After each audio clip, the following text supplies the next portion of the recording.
Welcome to the Highly Sensitive and Strong podcast. I'm Daphne Lee, a former anxiety sufferer turned holistic anxiety coach, mindfulness teacher, mom, and guide for highly sensitive people. Anxiety was part of my life for as long as I can remember, and as a teenager, I was hospitalized for anxiety, panic disorder, and agoraphobia. Since then, I've learned to transform those challenges into strengths, and now I help people like you calm their nervous systems and live in a way that truly honors you. Each week, I'll share honest conversations, insights, and practical tools to help you heal anxiety in your body and mind so you can thrive as your highly sensitive and strong self. I'm so glad you're here. Let's get started. Hello, friend. If you've been walking through this series with me, then you know that in our first episode, we explored how grief lives in the body, not just as a feeling, but as something that moves through our nervous system, our energy, and our capacity. In the second episode, we talked about protection, about how the nervous system narrows when something enormous has happened, how reduced capacity is not a failure, but an intelligent adaptation. Today, I want to gently turn towards something that can feel both hopeful and incredibly tender. And that is what happens when connection begins to return? What happens when aliveness starts to re-emerge? Not because grief is gone, not because we've moved on, but because our capacity has slowly, almost imperceptibly at times, widened enough to hold both love and loss at the same time. Before we go any further, let's just take one breath together.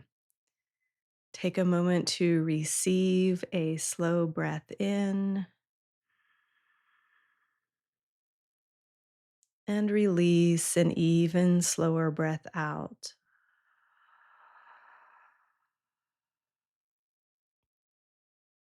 There's no pressure with this episode.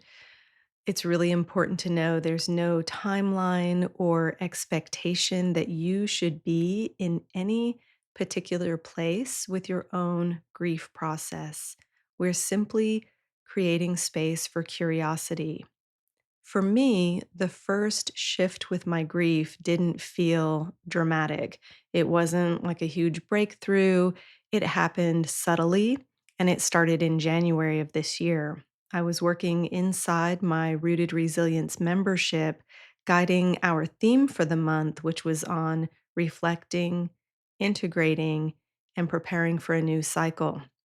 So, as we were moving through practices, honoring what the previous year had held, acknowledging the losses and the growth we had been through, and then gently asking what we wanted to welcome into the next season of life. And through these practices, I began to notice something repeating inside of me. The same word kept coming up, and that was connection.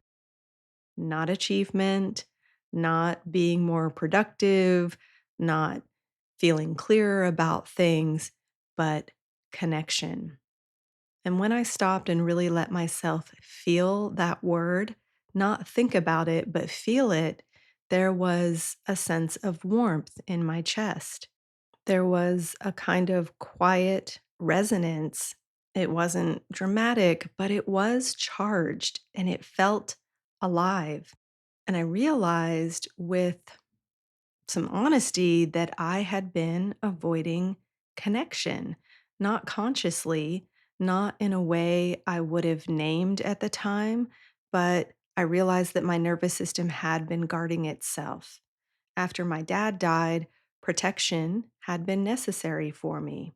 Withdrawal had been an intelligent response, and narrowing had been wise in order to protect my energy. But protection is not meant to be permanent. And when connection felt resonant instead of overwhelming, I knew something inside of me had started to shift. My capacity had widened just enough to want to reach out and to reach toward love again. One of the things we don't talk about very often in grief is that attachment doesn't disappear, it reorganizes. So when someone we love dies, the physical form of the relationship changes. Obviously, their body is no longer here, their voice isn't in the room, their footsteps aren't coming down the hallway. But the bond, the attachment doesn't go away. It doesn't evaporate. It internalizes. There are moments when I still feel my dad with me in a steady internal way. Sometimes I can almost hear what he would say. I feel his encouragement when I'm navigating something difficult. And sometimes I walk into his home or into places we had frequented together, and I feel the imprint of him there, not as a fantasy, but as memories that are living in my body. And what I've come to understand is that this isn't about clinging to the past or pretending he's still physically here. It's about the way deep attachment continues to live in the nervous system, how love, once experienced through a body, becomes something we carry with us. The nervous system internalizes primary attachment figures. Over time, they become part of our internal regulatory system. And at first, that shift can feel destabilizing because the body keeps expecting them to be physically present. But slowly, and I mean really slowly, the attachment reorganizes. Instead of collapse, there can be warmth. Instead of shock, there can be steadiness. And instead of bracing, we might have memories that bring tears and gratitude at the same time. And none of that erases grief. It simply means the relationship has changed form. There's something incredibly tender about the return of aliveness. For some people, especially after losing like a partner or a child, joy returning can feel like betrayal. It can feel like, if I laugh, does that mean I'm forgetting? Now, for me personally, guilt wasn't the primary experience I had, but vulnerability was, because reopening to connection means allowing yourself to feel deeply again. And when you've just experienced profound loss, feeling deeply can feel risky. Over time, there were small moments when I noticed myself laughing more easily. There were moments when I wanted to reach out to others instead of withdraw, and times when I started having creative energy flickering back online inside of myself. And I also started to find myself thinking about the future, not in a forced way, but in a curious way. And I realized that aliveness returning does not mean you are leaving your loved one behind. It means your nervous system is widening again, your capacity is growing. Grief and aliveness, joy, love, these are not opposites. They can coexist in the same body. They can coexist in the same afternoon and sometimes even in the same breath. You can miss someone fiercely and still feel joy when the sun hits your face. You can ache for their absence and still experience laughter at the dinner table. That coexistence is not a sign that your grief is shallow. It's a sign that your capacity has expanded, and that expansion is resilience. And here's what surprised me most. As my nervous system widened, my love began to move. The love I had for my dad, and that I still have, that energy of that bond started to express itself not only as missing him, but as wanting to live in a way that honored him. And that's where something shifted. Losing my dad didn't change my sense of purpose. If anything, it helped clarify it. Loss is such a profound reminder of how fleeting and precious life is.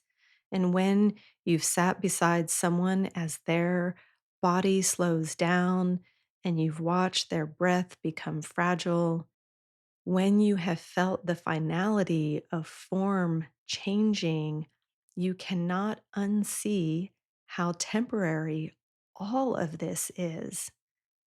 And for me, that awareness didn't make me want to withdraw from living. It made me want to deepen my commitment to living intentionally, to continue doing my own healing work, to keep growing spiritually, and to keep supporting others as they navigate their own healing. Because time moves quickly and love matters most of all. So grief didn't redirect me, but it did deepen things in me. And it reminded me that connection is not optional, it is essential. So the return of aliveness isn't a departure from grief. It was grief metabolizing into even more love. And love, when it is integrated, doesn't disappear, it expands. So, as I began to feel love expanding again inside my own life, there was something else I couldn't ignore that I think is really important to acknowledge. We are not grieving in isolation. We are grieving inside a world that is grieving, that's full of grief. And so, even as my personal loss was unfolding, there was and still is collective loss happening all around us. There is political instability, there's cruelty, there are policies and decisions being implemented that impact vulnerable communities in very real ways. And we are witnessing so much violence. And on top of that, there's illnesses, climate disruption, and so much that our nervous systems are taking in, whether we consciously process it or not. And for sensitive people, especially, collective grief does not stay out there. It lives in the body. It shows up as tension in the shoulders, tightness in the chest and belly. Maybe it's scrolling longer than we want to, and as feeling at times both hyper alert and exhausted at the same time. Sometimes it shows up as cynicism, despair, or irritability that seems disproportionate to the moment at hand, because the nervous system does not neatly separate personal grief from collective grief. It just registers something is not okay, something feels unsafe, and this is too much. So, when we talk about love expanding, when we talk about aliveness returning, it doesn't happen in a vacuum. It happens in the middle of a complicated world. There were moments after my dad died when I could feel both things at once, a tenderness toward life and an ache about the state of the world. Moments when I would feel connected to my children, to my clients, to my community, and then open up the news and feel my whole system contract again. And it reminded me that staying open does not mean staying unprotected. It does not mean consuming everything, carrying everything, or forcing yourself to witness every form of suffering as proof that you care. For highly sensitive nervous systems, Discernment is a form of love. Choosing when and how you engage with the world is not avoidance, it's regulation.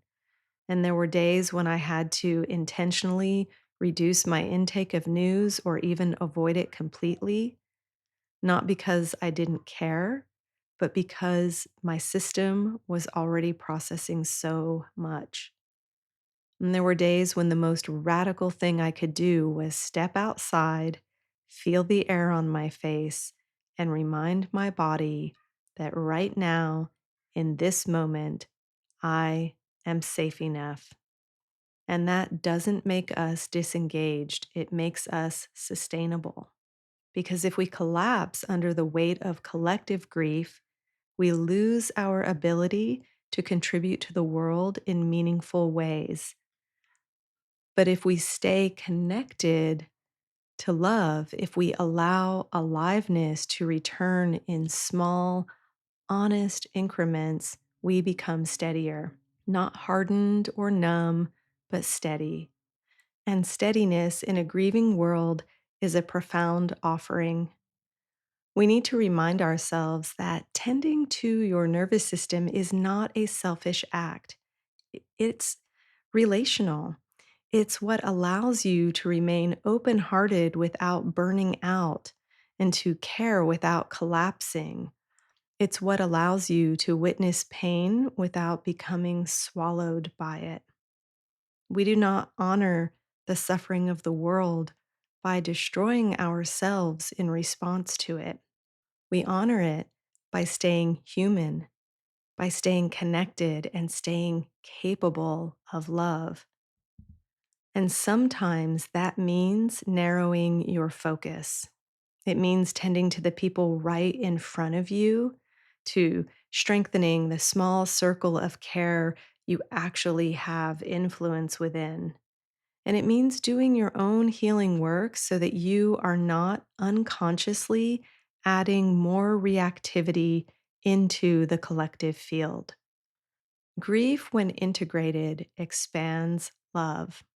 And love, when embodied, stabilizes our nervous systems. And a stabilized nervous system is what allows communities to remain compassionate. You do not have to carry the whole world to care about it. You just have to stay connected to what is yours to hold. Or, as Mary Oliver said in one of my all time favorite poems, Wild Geese, you only have to let the soft animal of your body love what it loves. And sometimes in a grieving world, that is more than enough. So, wherever you find yourself right now in your own season of grief, whether you are still in contraction, you're still in narrowing, still needing quiet and protection, or whether you're beginning to feel small flickers of warmth and connection returning, please do not rush expansion. Expansion is not something you manufacture, it is something that unfolds naturally. And it unfolds because your nervous system is designed to reorganize. It unfolds because the human heart is capable of holding more than it initially believes. It unfolds in its own timing, not on a cultural timeline or based on anyone else's expectation, and not even on the timeline of your own impatience. One day, often quietly, almost imperceptibly, you will notice something has shifted. You will speak their name and feel the ache, but not the same collapse. You'll walk into a room filled with memory and feel tenderness instead of only shock. You will laugh, and the laughter will feel whole instead of fractured. You'll imagine something in the future and realize it doesn't erase the past. And when that happens, it will mean Not that you have moved on, but that you have moved with love, with loss, with reality, and with life. Because the truth is, grief is not something we conquer, it is something we metabolize. And when it metabolizes, it does not disappear. It becomes part of the architecture of who we are. It has the capacity to deepen our empathy, to soften us. It can sharpen our awareness of what really matters, and it makes love even more embodied. So if you're still bracing right now, if you still need to reduce input, if you're still waking up with that familiar weight on your chest, let that be where you are. And if you're beginning to feel a sense of aliveness returning, if you're noticing moments of steadiness or sensing your heart widening again, let that be where you are too. Take a slow breath in.